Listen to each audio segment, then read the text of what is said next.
All of you, fix guideline platform पर आपका welcome. इस सेशन के अंदर चर्चा करेंगे बीए, बीएससी, बीकॉम के प्रथम वर्ष अनिवार्य विषय पर्यावरण अध्ययन के बारे में। यानी ये मैं मोस्ट इंपोर्टेंट क्वेश्चन लेके आया हूं जो मेन एग्जाम में आपको हूबहू क्वेश्चन मिल जाएंगे। अब अपन क्या करना है, अब आप नोटबुक अपने पास में रखना। जो भी इंपॉर्टेंट फैक्ट मैं बता रहा हूँ या इंपॉर्टेंट क्वेश्चन मैं आपको बता रहा हूँ वो आप नोटबुक पर ऐड करते रहना, ताकि आपको ये जो मैं क्वेश्चन, जितने भी जो क्वेश्चन लेके आए हूँ 30-40 क्वेश्चन, ये सारे सारे एग्जाम में हूबहू मिलेंगे। तो इसलिए आपको इससे अलावा कुछ भी नहीं पढ़ना है, क्योंकि 1 वीक में अगर आप पढ़ते हैं तो मान के चलिए कि भी इसमें कम से कम 700-800 क्वेश्चन है। तो ये क्वेश्चन आपको ज़्यादा इतने नहीं पढ़ने, क्योंकि आपको देखिए मैं पूरा सिलेबस बताता हूँ, पर्यावरण अध्ययन का पूरा सिलेबस। तो पर्यावरण अध्ययन के सिलेबस में आपको बताता हूँ कि ये ऑब्जेक्टिव टाइप एग्जाम होता है। यानी टोटल आपकी ऑब्जेक्टिव टाइप के एग्जाम के अंदर 100 क्वेश्चन आएंगे। एक क्वेश्चन 1 अंक का अर्थात 100 अंकों का होगा। इसमें नेगेटिव मार्किंग होती नहीं है।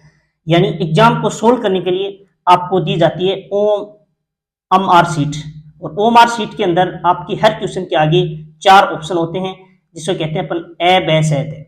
जो भी आपको क्वेश्चन का राइट आंसर लगे उस ए ब स द में जो गोले होते हैं उसमें गहरा करना है। ये बात आपको ध्यान रखना है।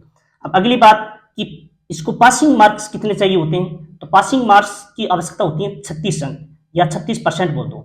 इससे 36 अंकों की ही आवश्यकता होती है। इसके अलावा जो ऊपर आपके अंक बने, कितने ही बने, वो आपकी ग्रेडिंग नहीं बनती, यानी आपके टोटल मार्क्स में नहीं जुड़ता। टोटल मार्क्स या फिर ग्रेडिंग जो बनती है वो केवल आपके ऐच्छिक जो विषय हैं, आपने जो 3 ले रखा है उसी की बनती है।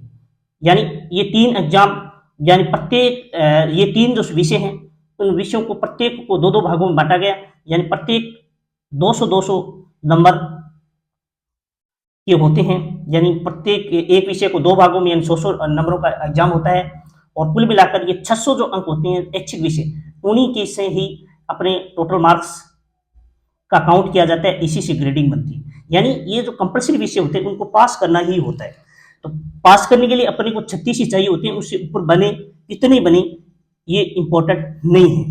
तो अब अपन बात करेंगे कि भाई कौन कौन से ऐसे जो मोस्ट इंपॉर्टेंट क्वेश्चन है जो आपके एग्जाम में इंपॉर्टेंट है। तो मैं ये लेके आया हूँ, ये मैं आपको लगभग 30 क्वेश्चन ही करवाऊंगा। और ये मैं क्वेश्चन इस तरह क्वेश्चन मैंने मेंशन किया है कि भाई आपको व्याख्या से इसके प्रश्नों की सॉल्विंग मिलेगी।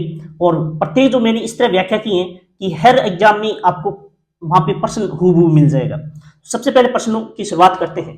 तो मैं पहला प्रश्न शुरुआत कर रहा हूं, वो है दिवस के बारे में।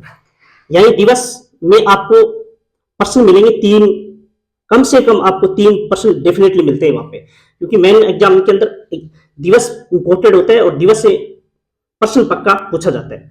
तो सबसे पहले देखो, मैंने ये प्रश्न, ये आपको है ना, ये बार बार प्रश्न पूछा जाता है, विश्व पर्यावरण दिवस कब मनाया जाता है। तो विश्व पर्यावरण दिवस यानी ऑप्शन नंबर ए 5 जून, ब 22 मई, स 24 अक्टूबर, द 22 अप्रैल। ये इस तरह ऑप्शन होंगे। और इसको सोल्व करने के लिए मैंने बता दिया कि ओमार शीट होती है, उसमें आपको जो भी इसका आंसर राइट लगे उनमें से आपको गहरा गोल यानी जो अपनी पेंसिल से या अपने डॉट से गहरा करना है, गोल को गहरा करना है। अब उनको प्रश्न को हल करने से पहले अपन कुछ सोल्विंग देखेंगे, यानी व्याख्या देखेंगे क्या है। सबसे पहले अपन वो नोटबुक अपने पास रखिए, जो भी इंपोर्टेंट जो दिवस है वो मैं यहाँ पे लेके आ गया एक साथ ही, ताकि आपको कहीं और नहीं जाना पड़े। सबसे पहले ये राष्ट्रीय विज्ञान दिवस 28 फरवरी को। विश्व वन दिवस ये डेफिनेटली आता है, बहुत बार एग्जाम में पूछा जाता है। तो 21 मार्च को। विश्व जल दिवस ये मोस्ट इंपोर्टेंट है, ये 22 मार्च को। विश्व स्वास्थ्य दिवस 7 अप्रैल को। पृथ्वी दिवस ये 22 अप्रैल को, ये मोस्ट इंपोर्टेंट है, ये याद कर लेना, ये पक्का पूछा जाता है। विश्व जैव विविधता दिवस मोस्ट इंपोर्टेंट है, 100% पूछा जाता है। विश्व जनसंख्या दिवस ये भी पूछा जाता है 11 जुलाई को। विश्व ओजोन दिवस ये भी पूछा जाता है 16 सितंबर। तो ये ओजोन दिवस बहुत इंपॉर्टेंट है, बार बार पूछा जाता है, ये मैंने बता दिया, ये आप ऐड कर लेना। और मैं बता रहा हूँ कि भाई आप सीईटी की तैयारी कर रहे हैं, कोई भी स्टैंडर्ड के या +2 के या फिर ग्रेजुएशन के, तो ये भी मोस्ट इंपोर्टेंट है। यहाँ से अधिकतर एग्जाम के क्वेश्चन पूछे जाते हैं।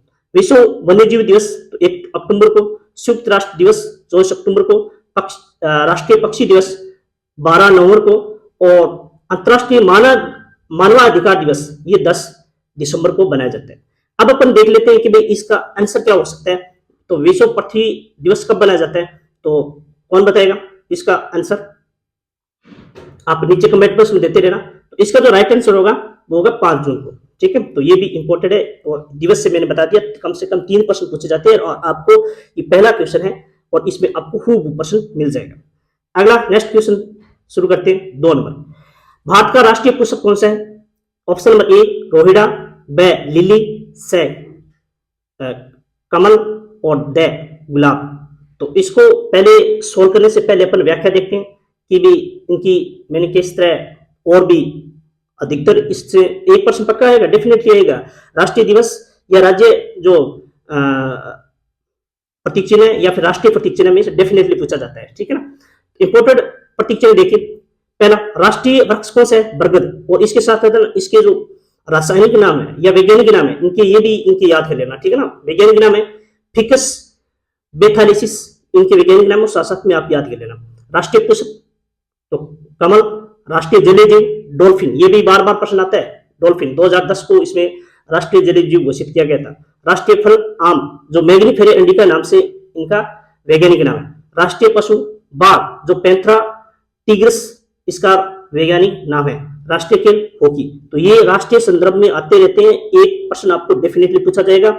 और इसका अब आंसर बताइए आप भाई कि भारत का राष्ट्रीय पुष्प कौन सा है? तो कौन सा है भाई? तो कमल। ठीक है, अब राजस्थान से इस प्रतीक चिन्ह भी पूछे जाते हैं। तो राजस्थान के प्रतीक चिन्ह की मैं बात करूं तो राजस्थान राज्य का प्रतीक चिन्ह सबसे पहले देखिए, राज्य के वृक्ष कौन सा है? तो खिजड़ी। खिजड़ी का वैज्ञानिक नाम क्या है? प्रोपिस सेनेरिया। राज्य के पक्षी कौन सा है? गोडावन।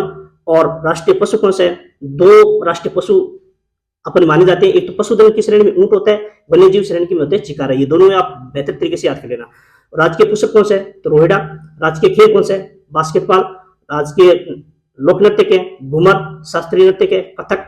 और राजस्थान राज्य का राज्य गीत कौन सा है? तो केसरिया बालम आवनी पधारो हमारे देश। ठीक है, तो ये मोस्ट इंपोर्टेंट है, यहाँ से 1-2 प्रश्न आपको मिल जाएगा। ठीक है ना, आप नोटबुक वैसे तो आपको याद ही है, लेकिन जो भी आपको याद नहीं है वो आप नोटबुक में ऐड कर लेना। 3 नंबर क्वेश्चन, क्यों 3 नंबर क्वेश्चन है, आपको बांध जो होते हैं डैम और नदी या फिर राज्य से संबंध 1% या 2% आपको डेफिनेटली वहां पे मिलेगा। ठीक है, और देखो ये बार बार प्रश्न आता रहता है, हीराकुंड बांध किस नदी पे स्थित है? तो हीराकुंड बांध अपन पहले आप इसका कमेंट बॉक्स में बताइए आप कि भी इसका राइट आंसर क्या हो सकता है। इससे पहले अपन व्याख्या देख लेते हैं। सबसे पहले देखो, टिहरी जो बांध बना हुआ है भागीरथी नदी पर है, ये कहां पे है? उत्तराखंड में। स्वर्ण रेखा बांध स्वर्ण नदी पर स्थित है, झारखंड में स्थित है। साइलेंट वैली बांध जो साइलेंट वैली वन में स्थित है वो केरल राज्य में स्थित है। ये सदा सरोवर बहुत बार आता है, ये नर्मदा नदी पर है गुजरात में। गांधी सागर बांध ये चंबल नदी पर स्थित है, ये मध्य प्रदेश में। राउत बाटा बांध ये चंबल नदी पर राजस्थान में स्थित है, ये भी याद कर लेना। राउत बाटा, ये गांधी सागर, ये बहुत इंपॉर्टेंट है। और माहेश्वर जो बांध नर्मदा नदी मध्य प्रदेश में स्थित है। बिशनपुर बांध ये भी बहुत इंपॉर्टेंट है, ये भी बनास नदी राजस्थान में। इसके बाद बाखड़ नागल बांध ये सतलज नदी पर पंजाब में स्थित है। और आसवन बांध नील नदी ये बहुत इंपॉर्टेंट है, ये याद कर लेना। ये और बाखड़ जो नागल बांध है ये दोनों। और हुअर बांध ये कोलोराडो अमेरिका में स्थित है। तो इसका राइट आंसर क्या होगा? तो राइट आंसर होगा महानदी। ये कहां पे?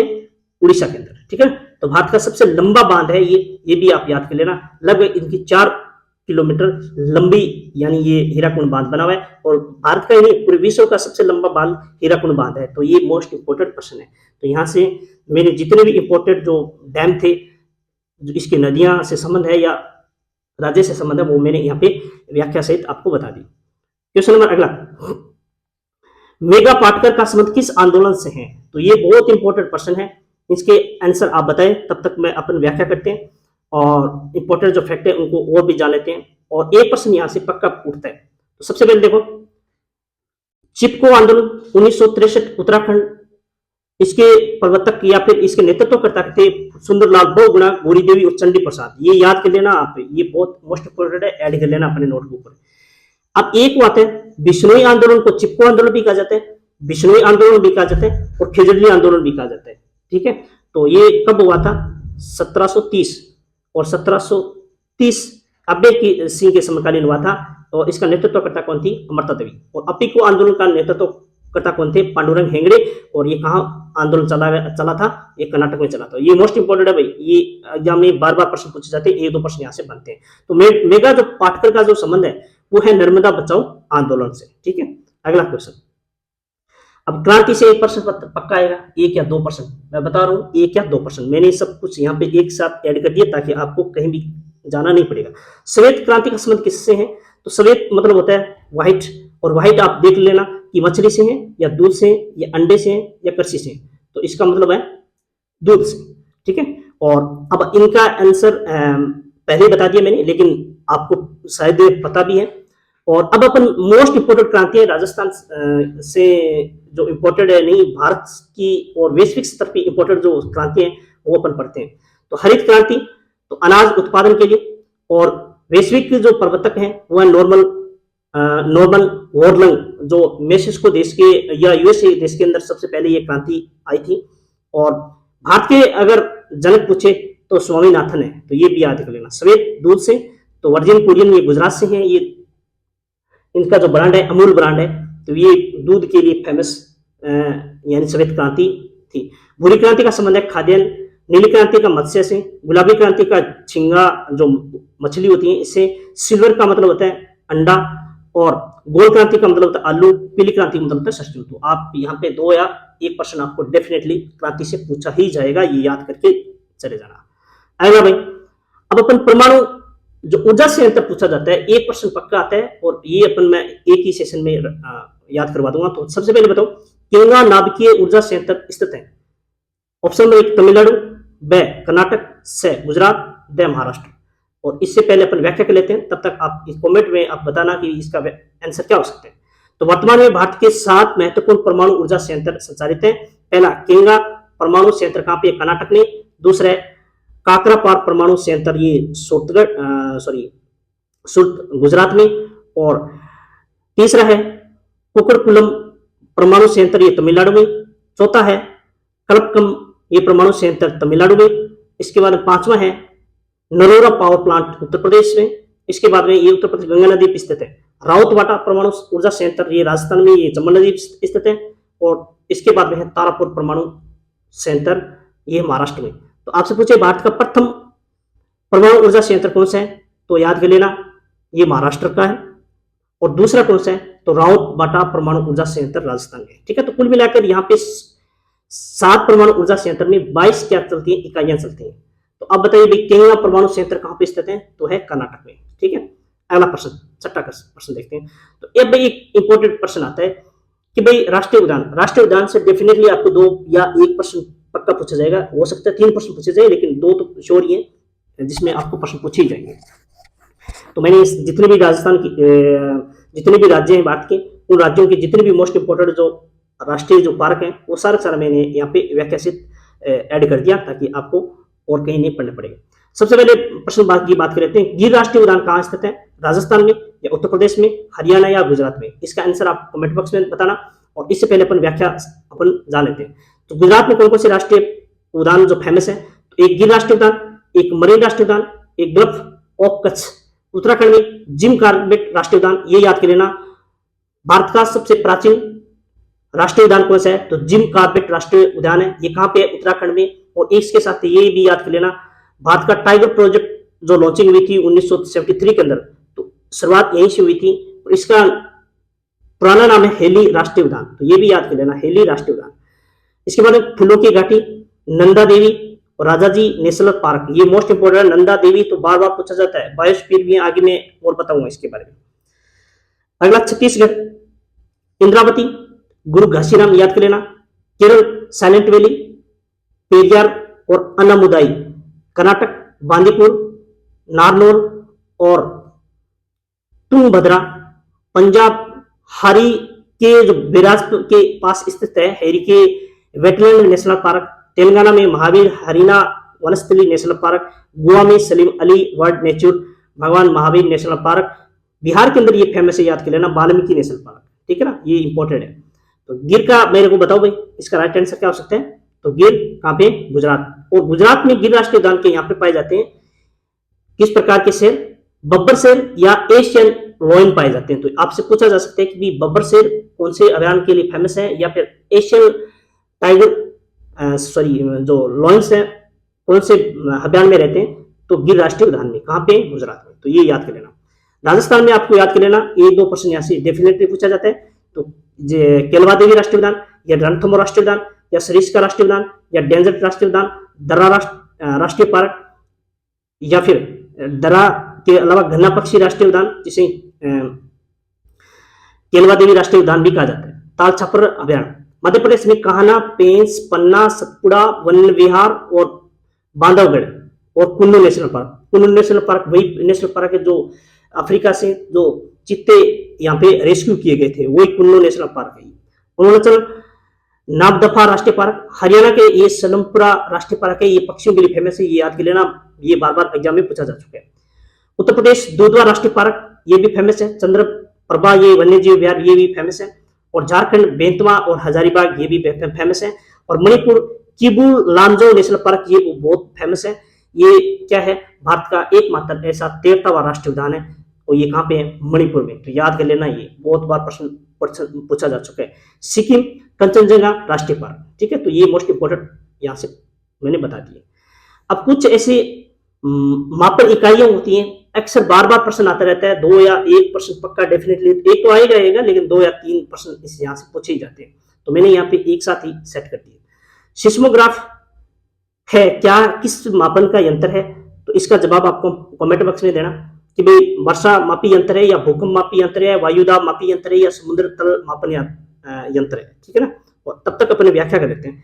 तो बैरोमीटर का संबंध है वायुदाब से, सोनार का मतलब होता है पानी के भीतर चीजों का पता लगाने से, और पॉलीग्राफ का मतलब होता है झूठ पकड़ने वाला यंत्र होता है, और एनीमोमीटर होता है हवा की स्पीड मापने के लिए, लेप्टो दूध की शुद्धता, सिस्मोग्राफ भूकंप की तीव्रता, रेन गेज, रेन मतलब होता है वर्षा, गेज मतलब होता है मापन, तो वर्षा का मापन, और वोल्टमीटर का मतलब होता है विभवांतर मापने का, और हाइड्रोमीटर इसका अर्थ होता है कि वायु की आर्द्रता मापने, और एक ध्यान करना, एक ये तो है हाइग्रोमीटर और ये है हाइड्रोमीटर, ये दोनों में आपकी कंफ्यूज हो सकती है, ठीक है ना। तो हाइग्रोमीटर का मतलब होता है वायु की आर्द्रता मापने के लिए, और हाइड्रोमीटर का होता है तरल पदार्थों की आर्द्रता मापने के लिए, थर्मोमीटर ताप मापने के लिए, और स्टेथोस्कोप फेफड़े की हड्डी की गति मापने के लिए, एरोमीटर, एरो मतलब हवा ही होती है, ठीक है ना, गैसों का भार, एयर मतलब हवा, और भार और घनत्व मापने के लिए, कैलोरीमीटर मतलब होता है उष्मा मापने के लिए, फेंडोमीटर होता है समुद्र की गहराई मापने के लिए, और कार्डियोग्राफ का मतलब होता है हृदय गति मापने के लिए, एमीटर का विद्युत धारा मापने के लिए, और डायनामीटर होता है इंजन द्वारा उत्पन्न जो शक्ति मापने के लिए, ठीक है। तो इसका राइट आंसर बताइए भी क्या होगा।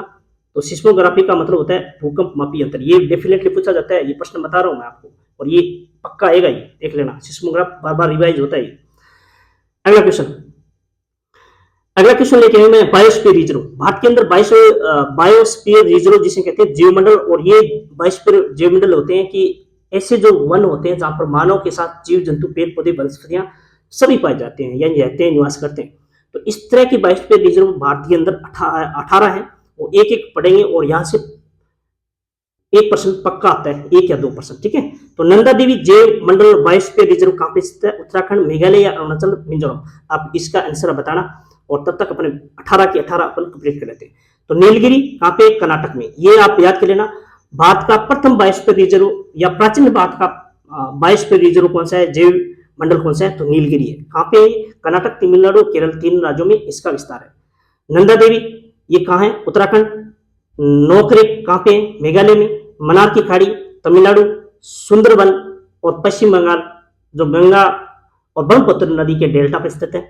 और डेल्टा आपको पता है क्या होता है, जो एक नदी जिसका पानी किसी सागर या महासागर में जब गिरता है तो 2 या 3 शाखाओं में गिरता है, इसके बीच का दलदल जो क्षेत्र होता है जिसे मैग्रो के नाम से या फिर डेल्टा के नाम से जाना जाता है।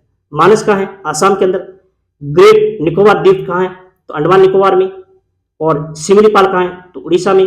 और डिब्रू सेकोवा कहाँ है, असम में। दिहेंग और दिबंग, तो ये दोनों नदियां हैं, ये है दिहेंग और दिबंग, ठीक है ना। तो ये अरुणाचल प्रदेश में है, और नदियां भी है, और याद कर लेना इस नदियों के आसपास में ये बायोस्फीयर रिजर्व घोषित किया गया है।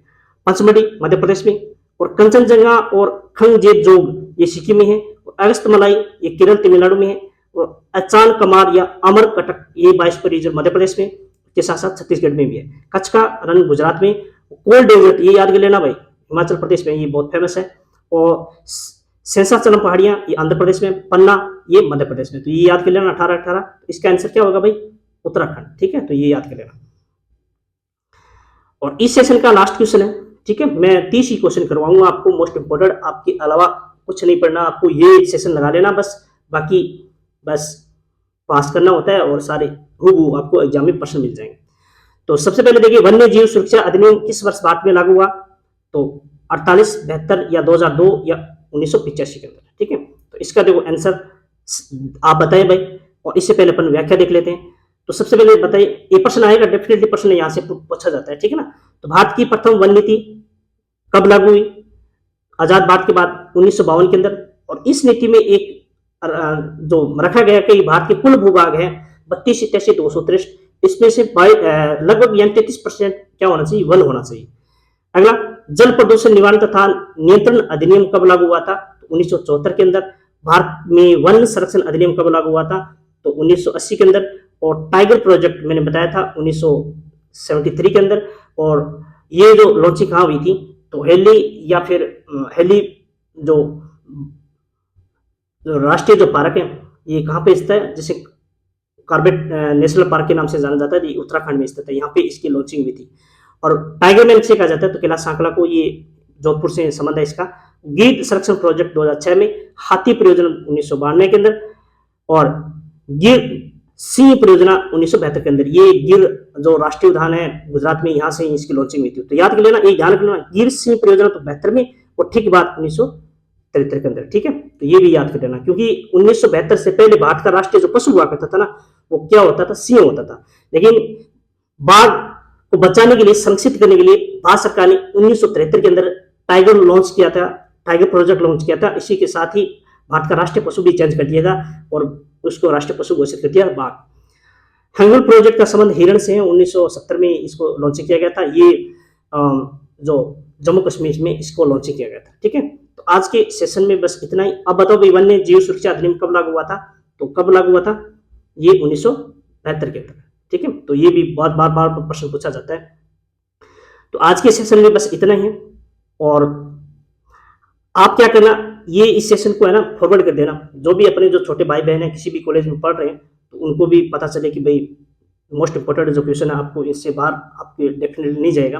तो इनको दबाकर आप शेयर कर देना और सब्सक्राइब भी कर देना। और आज के सेशन में बस इतना ही है। और 10 क्वेश्चन मोस्ट इंपोर्टेंट मैं आगे और लेके आऊँगा। आपको 3 सेशन रखूंगा इस पर्यावरण अध्ययन की, और मैं कंप्लीट करा दूंगा। और इसके अलावा आप कुछ भी नहीं पढ़ना। ठीक है, तो आज के सेशन में बस इतना ही। थैंक यू, धन्यवाद।